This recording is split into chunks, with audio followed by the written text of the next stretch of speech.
Last summer, I made an attempt to finish the Triple Crown of hiking with the Continental Divide Trail. Unfortunately, after 84 days and about 1,640 miles, I came down with a rather nasty case of COVID outside of Winter Park. Unfortunately, 2 weeks later, while still struggling with the after effects of COVID, I managed to catch norovirus, and despite my best attempts, I wasn't in any shape to continue within the time window I had. And so, every option exhausted, I was forced to exit trail on October 17th and decide I was going to come back.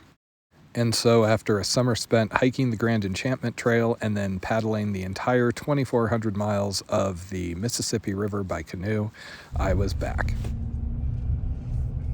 And this is basically where I started having to go off the red line last year. So there's a permit office here, and then I have to rent a bear can in town, and then I can do the loop and end back at Grand Lake. And we have the permit, we have the bear can, and it is time to get back on trail. Rocky Mountain National Park Loop is officially part of the red line of the Continental Divide, though most people end up skipping it because effectively you have to hike into Grand Lake, get a permit, get a bear can, and then backtrack and do a 24 mile loop and return to Grand Lake. I had decided if I was going to be forced to split the Continental Divide Trail into 2 summers, I was going to do every damn mile of the red line if humanly possible. So I backtracked a couple hundred miles. My parents drove me out to Grand Lake, and that is where I started. And bye!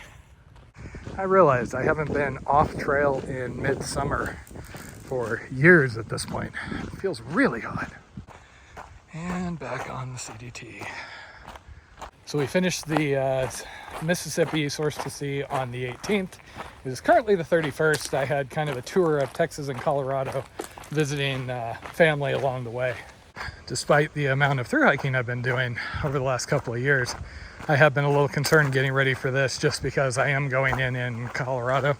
Colorado is the state along the CDT which gives it its Embrace the Brutality tagline. And yeah, I'm going in without having hiked since getting off the Grand Enchantment Trail 2.5, 3 months ago. I was very fortunate when I did the PCT and the Eastern Continental Trail that I was able to complete the entire trail, connected footpath A to B. Unfortunately with the CDT, it didn't work out that way, obviously, because I got sick. I did actually try and continue, and I was struggling to make 6 miles a day hiking all day. So had to call it. That was actually down at Salida, so if you've seen the map at the start, I basically backed up a couple of 100 miles. And that was because I figured, well, okay, if I'm going to have to split it between 2 years, I'm more interested in, doing it quote unquote right how I want to do it than I am in just having it done. So I decided to back up to here, which is the first time I really had to skip a red line section, this loop, and then I continue down, hopefully hit Grays and do the rest where I was having to take some alts just due to winter weather hitting. This loop, despite the fire, is supposed to be really, really pretty, and it's supposed to have a lot of opportunities to see moose and elk. The people from 2022 who did go this way spoke highly of it. Downside is, because of the way the permits work, you basically have to hike all the way down to Grand Lake, rent a bear can, get a permit, aka what I did this morning, and then hike back north to do the loop, come back to Grand Lake, return the bear can, and then continue on your way.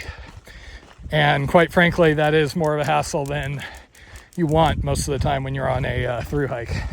But technically this is Redline CDT, so I wanted to do it. Though when I was having to call around and figure out the permit, because all the campsites were booked, ended up having to get on with a wilderness ranger, figure some things out.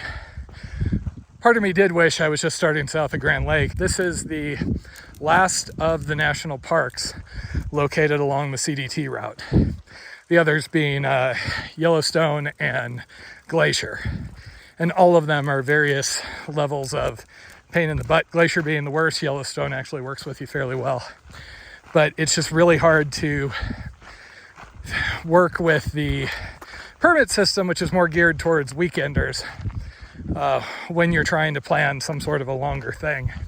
The northbounders often have a hell of a time in Glacier and end up having to do road walks and long day trips, staying out in the campgrounds along the roads, etc. The time I spent off trail, I was frantically busy trying to get everything triaged, I basically wasn't able to finish my offloading of pictures and things from the Arizona Trail or the Grand Enchantment Trail. And then I added 10 weeks of Mississippi River footage. So I've been doing that, trying to take as many notes and do as many write-ups as I could on the Mississippi. So I'm looking forward to being out here and getting to relax a little bit finally. It is a real bummer that I wasn't able to finish last year. I mean, I tried so hard, fought through all the illness on trail, and I was really enjoying the time of year. I mean, it was cold. I was right butting up against winter, but the aspens had changed and there was nobody out here. I was joking that after the winter park break, I was basically the last southbounder, and that was kind of perfect for me. I like the feeling of being out in the mountains and being pretty much all alone. I do have some friends doing the CDT this year. However, they are doing northbound and they're already way past.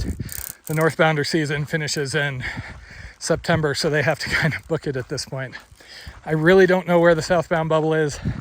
I've been following the CDT Facebook group off and on, but I know there are some people further north, but I don't know exactly where.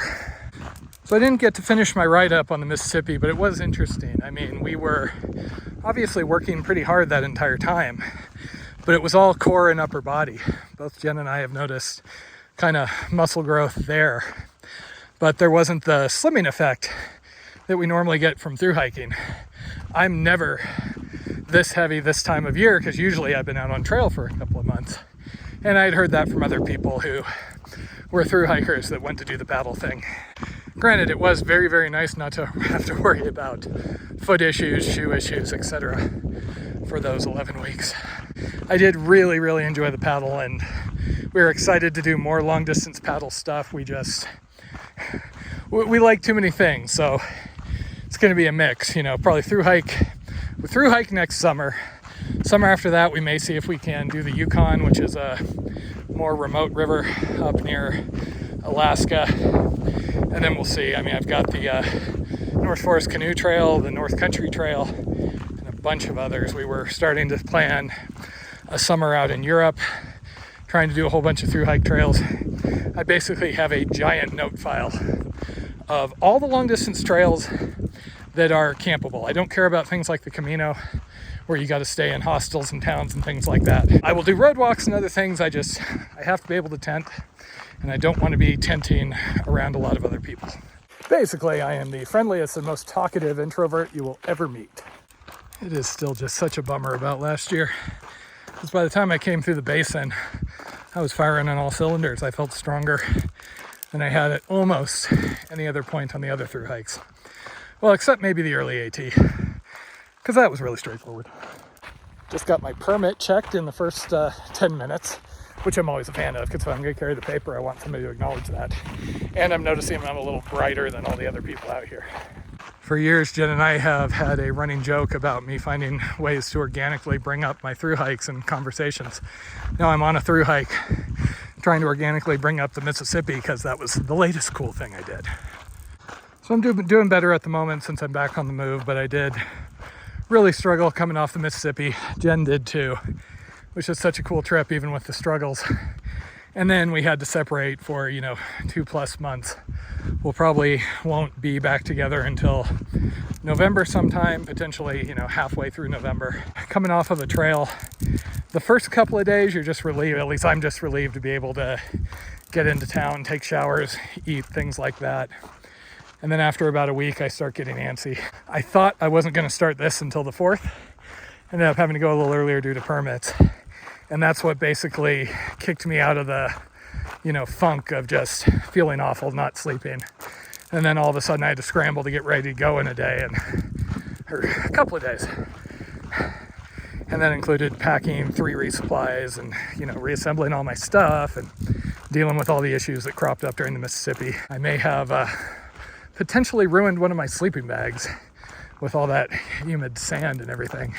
So if I don't sound like my normal cheerful self, it is a bit of a struggle every year, just going from it being Jen and I to it just being me. But I'll settle in a couple of days, and just the feeling of not being in trail shape and remembering how rough Colorado was has had me a little bit worried. The good news is, at least for the moment, I should have plenty of time. I mean, I was end of September coming through here last year. So here I am at the start of September. I am telling everybody end of October-ish is when I'll probably finish, but who knows. Most everybody I know that's done this trail, I can't really use their timing because they're doing the Gila and the other, shorter cutoffs. And I'm really excited to do the Black Range, which I saw part of on the Grand Enchantment, and to do the San Juans.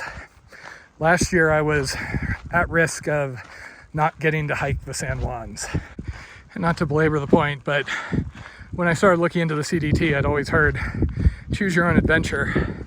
So I thought it was just trail off to the west, trail off to the east. Do you want the ridge? Do you want the valley?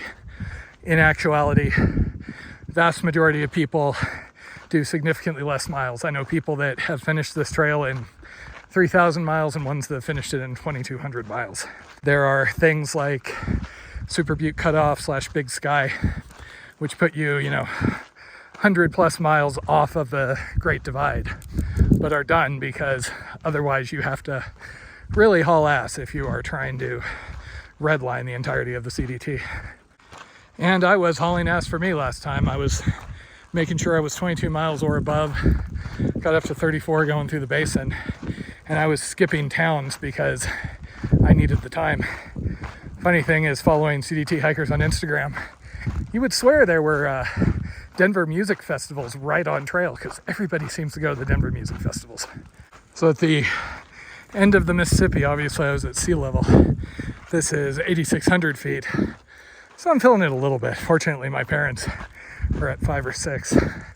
But next week or so is going to be a little on the rough side, especially since the trail here goes up to 13,000 all over the place, has extended periods above 11, 12.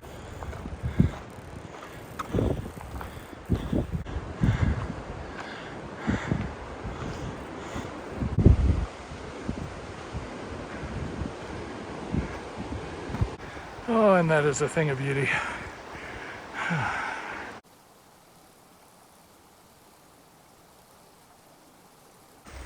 More park employees, and this time they are packing out fire rings. It always amazes me when people are in the middle of these massive burn areas and they're wanting to have campfires. And before anybody jumps on me, I like campfires too in appropriate places. Up at altitudes in the very high west is not really an appropriate place. So per the park employees back here, most of this burned back in 2020, so it's been a couple of years. And they've been working on reopening it. The northern part of this loop is only open to backpackers. You're not allowed to day hike it. So similar to Glacier and Yellowstone, campsites here are based, or permits are based on campsite. So recreation.gov has all these campsites. You go there, big pool number 2 will have however many slots. And when I looked, most of them were full. There was one site that was marked as a wag bag site that had some openings. So I'm like, yeah, okay, I can deal with that. And then I called the wilderness ranger, which is apparently what I should have done first, because she was able to help me get basically a walk-in site. And that positioned me better because I wanted to stay at July, whichever direction I was coming. Today's going to be a little shorter of a day than I would like ideally, but that's just because of exposed high country crossing. Shouldn't be done late afternoon this time of year in Colorado. Have I mentioned that when I was here last summer, that was kind of the perfect time?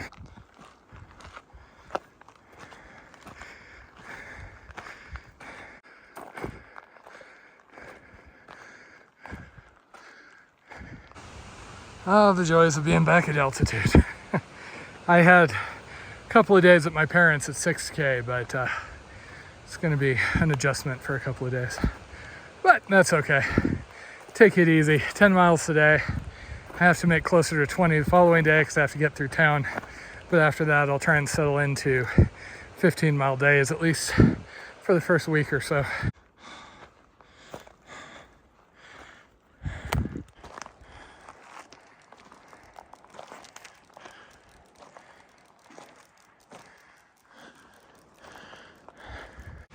Okay, 5:20.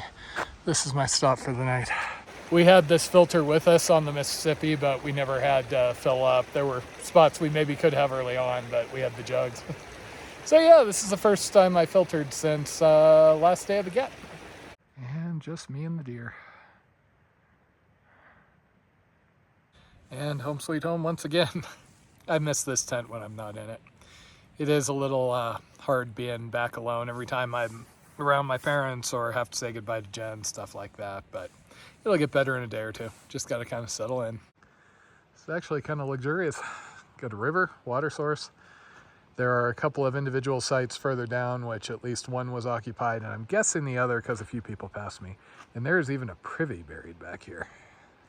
So my plan is actually to start early. I'll be up at 4 or so, make coffee, do a minimal edit, and then try and be moving at 5:30. Whole point is get over this next exposed section before the storms can start. Because yeah, this section's all going to be above tree line. Just have to go up to another 2,000 feet or so, I think. And at long last, once again, home sweet home.